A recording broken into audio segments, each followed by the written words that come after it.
ആറുമാനൂർ വടക്കനാട്ട് കൊട്ടാരത്തിൽ ശ്രീ ദുർഗാദേവി ക്ഷേത്രത്തിൽ പ്രതിഷ്ഠാദിന മഹോത്സവത്തോടനുബന്ധിച്ച് നടക്കുന്ന ഭാഗവത സപ്താഹയജ്ഞത്തിന്റെ 5ാം ദിവസം കാളിയമർദ്ദനം, ബാണയുദ്ധം, രുക്മിണി സ്വയംവരം തുടങ്ങിയ ഭാഗങ്ങൾ പാരായണം ചെയ്തു.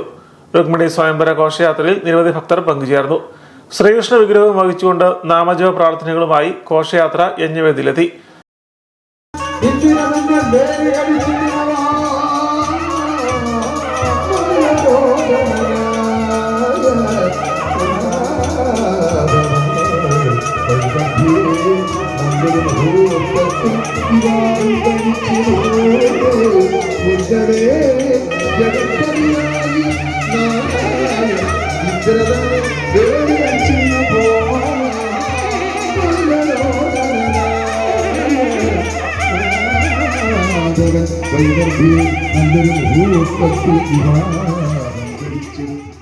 യജ്ഞാചാര്യൻ നീലമ്പേരൂർ പുരുഷോത്തമദാസ് പ്രഭാഷണം നടത്തി.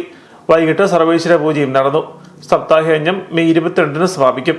മെയ് 24-ന് തന്ത്രി അരവിന്ദവേലിൽ സുരേഷ് നമ്പൂതിരിപ്പാടിന്റെ മുഖ്യ ആർമുഖത്തിൽ കലശാഭിഷേകവും വൈകിട്ട് വടക്കുപുറത്ത് മഹാഗുരുതിയും നടക്കും.